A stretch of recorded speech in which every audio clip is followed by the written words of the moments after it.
Good morning, everybody. Like Benita said, my name is Nytasha Obasi. My pronouns are she, her, hers. And I'm going to be speaking to you guys today. I welcome everybody who's in the room and everybody who's watching virtually, including my sister. Love you. For those of you who don't know, I'm the bookkeeper here, so every once in a while I come up here and talk to you guys about numbers.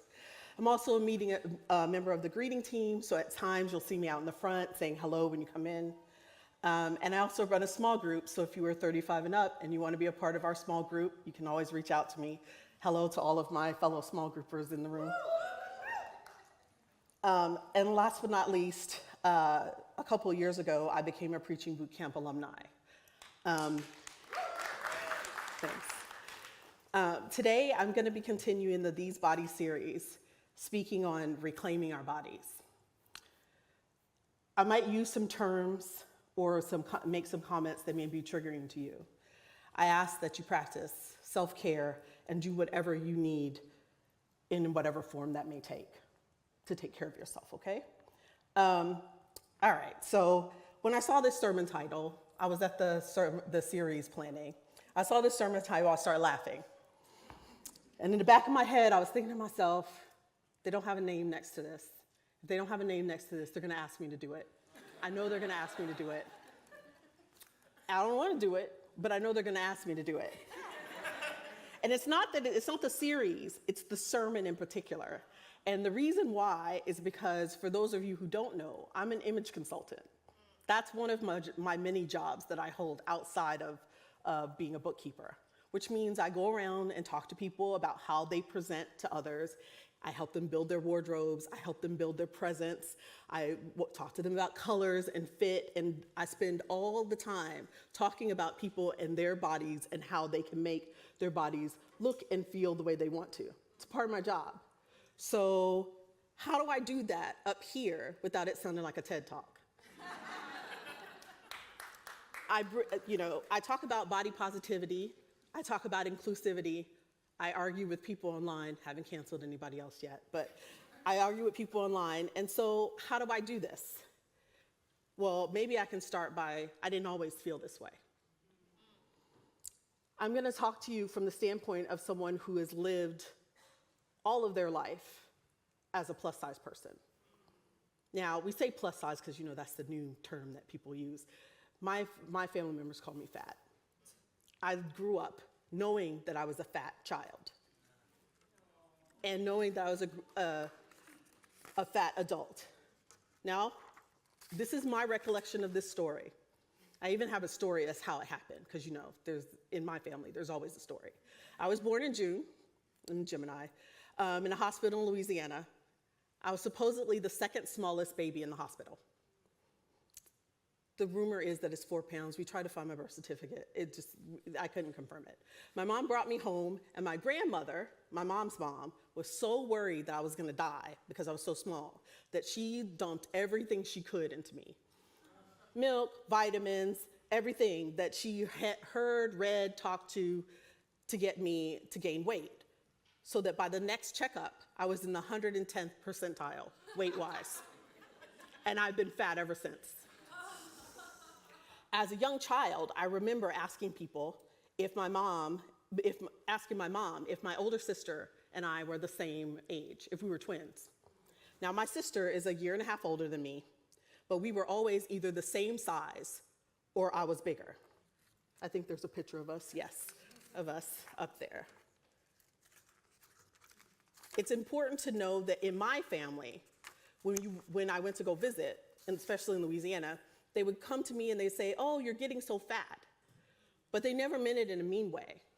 In my family at that time, having plump kids was a sign of wealth. I knew I was bigger than many kids my age, and it didn't occur to me that it was a bad thing until someone told me it was. And it wasn't one someone, it was a series of someones. The messages were both direct. The saleswoman at a clothing store, 579, for those of you who remember those stores, asking if I was in the right store. My mom looking at me at the checkout counter and asking if I'm sure I want that candy bar. or indirect. A PE teacher's raised eyebrows when I don't fit into the largest PE, they used to make us wear these required outfits that they would give to us. I couldn't fit into the largest size. And the raised eyebrow that came across that obviously something's wrong with you because you're not the largest size that we have for women. The size when I outgrew another sweater, or was too big to wear my older sister's hand-me-downs. Not to mention my mom's obsession with her own weight.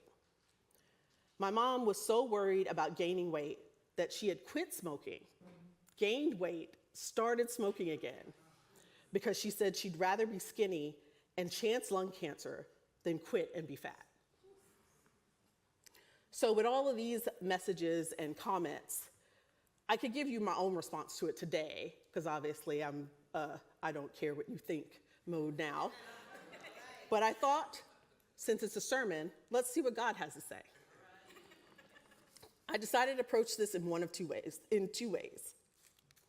One, to see what God has to say about our bodies in general, and two, to see if Jesus mentions any issues with our bodies in the New Testament.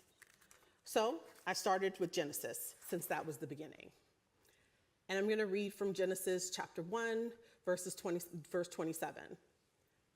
God created humankind in his own image. In the image of God, he created them. Male and female, he created them. All right, so that's good, right? Who says what human looked like at this point? We don't know. We just know that we looked like we were in the image of God, right? No other description but created in the image of God. I have a story about this, ask me later, that really pissed my mother off. But I'm gonna save it for another time because I don't want y'all to get distracted. Then I explored when humans started to notice a difference and feel some sort of way about it. And that comes from Genesis chapter 3, verses 7 through 11. And I'm reading from the Message Bible. Immediately, the two of them did see what's really going on, saw themselves naked. They sewed fig leaves together as a makeshift clothes for themselves. When they heard the sound of God strolling in the garden in an evening breeze, the man and his wife hid in the trees of the garden, hid from God. God called to the man, "Where are you?" He said, "I heard you in the garden, and I was afraid because I was naked, and I hid." God said, "Who told you you were naked? Did you eat from that tree I told you not to eat from?" And I'm supposed to say, the word of God is something, and you are supposed to say something. I forgot. I was supposed to write it down, but it's good intention that I'm supposed to say that at this point. I'll remember next time. Okay, so, all right, so while researching these verses, I consulted, I have a study Bible that I got from the church a while back, and I consulted my study Bible, which discusses questions God asked in the Garden of Eden. And this particular question really stuck with me. Who told you that you were naked? When I heard that, I was thinking, obviously, it's themselves. Nobody else was there, right? So nobody told them they were naked. It's supposedly only two of them in the garden besides God, right? So no one told them. Perhaps it's them who said they were naked. Maybe it's human who said that they should be ashamed and said they should hide. Who told you you were naked? I didn't know being fat was bad until someone told me. So let's sit with that for a moment. God is responding to a comment about being afraid because they're naked. What if humans had said they were afraid because they were tall, or short, or fat, or skinny? Is it fair to think the response would be the same? Who told you that you were tall, too short, too fat, too skinny? Not to mention, who told you to be ashamed of it? Even later on in the chapters where God prepares the two people to leave the Garden of Eden, he still helps them make clothes for themselves. Never once does God say, "I'm making these clothes because you should be ashamed of being naked." It says that he makes the clothes so that they won't cut themselves on the thorns and bushes that are outside of Eden. So even after they say they're ashamed, he does not say they're ashamed, or God does not say they are ashamed of us. Okay, so this is perplexing, for me anyway. Humans decided they were naked, just as humans decided what was tall, short, etc. I look for references of the ideal size, because that's me. Height, etc. in the Bible. You know how many I found? 0. So while reading the study Bible, there was another question after God's, who told you you were naked? And this one's gonna hurt. I'm preparing y'all, get ready. Who told you you were naked? And why did you believe somebody else, not me? All right, so let's sit with that for a second. Who told you that you were short, tall, fat? Why did you believe somebody else, not me? God created humankind in his own image. In the image of God, he created them. Male and female, he created them. Who told you? And why did you believe them over me? Okay, so then, I'm like, okay, I'm getting somewhere, right? I'm getting somewhere. Let's go on and look at Jesus. So my next thought is, how did Jesus deal with the body? Did Jesus cure someone from fatness, shortness? Jesus actually healed people in the New Testament. So what about that? And I wanted to go and look and see if there was a time that they healed somebody from being supposedly ugly. I don't know. Anything that I could come up with. And I did find that Jesus healed people, but I didn't find anybody that he healed for looks. No, you're too fat, you're too skinny, none of that. None, 0. The instances that I found in the Bible where Jesus healed someone and it was a physical healing, was the only one I found was the withered hand, because technically blindness is not a physical change. Anyway, that's a little heady, for me anyways. Always asked permission. There's no time that I have come up with in the Bible where Jesus did not ask the person who was being healed, did you want to be healed?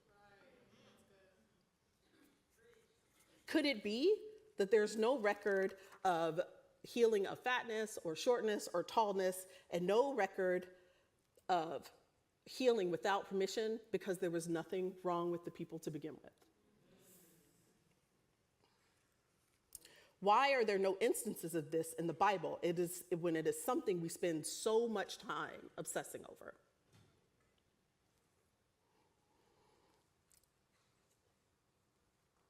Could it be that there's no record because the idea of there being an ideal standard is a recent revelation? Who told you you were naked? And why did you believe somebody else, not me? Now, I wanted to stop here because I had other thoughts, but I wasn't trying to put all of my thoughts into this because we'd be here forever. And when I was talking to my sister, I did speak to my sister about this, and I got to this part, and I realized that all of the information that I had about myself and realizing that I was plus size was things like Slim Fast, Weight Watchers. And when I consulted my sister about my childhood, it was brought to my attention that I never took Slim Fast. That actually it was my mom who used Slim Fast. It was my mom who was on Weight Watchers. I don't remember it that way. I actually remember it as her encouraging me to drink Slim Fast and take Weight Watchers. But my sister remembers it differently. And since we're only a year and a half apart, it's probably more likely that her recollection is probably right. So who told me that I was fat? I also went back and looked at some of the photos of myself as a child. In 3rd grade, in 6th grade, in 9th grade. I would have put the pictures up here, but I'm not trying to discuss what happened with that glasses situation that was in those pictures that were really unfortunate.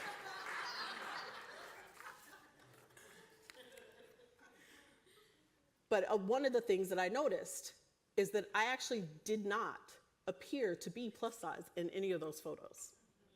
Not by the standards that I was holding myself by, not by the recollection that I had. So who told me that I was fat? And why did I believe them over God?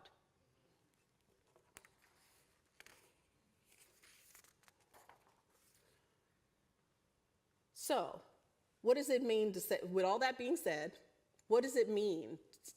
What does it look like to reclaim our bodies? How about something just as simple as believing God? Believe God over everyone else, including ourselves. Right. We are all made in God's image. Who told you you were not? And why do you believe them over me? I think that's it. That's all I have to say. I think there's only 10 minutes.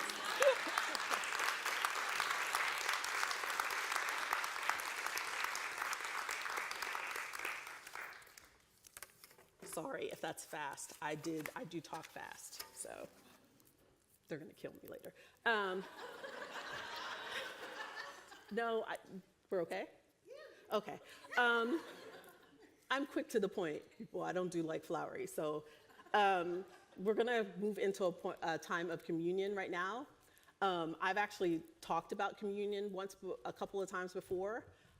When I was growing up, we were told that before you take communion, you're supposed to make sure you're right with God. And I grew up in a Baptist church, and they would pass around these little trays. And the trays would have like juice and like crackers in the middle. And I remember people watching to see who picked the juice up and who picked up the cracker and who didn't. And there'd be like this look like, oh, they didn't take the communion and things like that. And I used to hate that. That like almost to the point where it felt like even if you felt like you weren't right with God, you had to take it anyway because you didn't want people talking about you. That is not this church. Please do what you want to do, and there is no pressure. But it is also important for you to know that there is also no criteria to taking communion here. That's right. Just like there was no criteria to taking communion the first time. Right. Jesus didn't ask, are you right? Do you believe in me? Are you right with me? Have you done anything bad today? Have you confessed your sins? We don't see any of that in the Bible. These are all things that we've created to separate ourselves from God. So I want you to do like God says and come up and take communion if you feel so. And if you don't do it. That's okay too. Okay? They're going to be up here with the juice that is alcohol-free and the gluten-free crackers. And please come up and then hold it at your seat, and we'll do it together at the end. And if you need someone to bring it to you, please just raise your hand, and someone will bring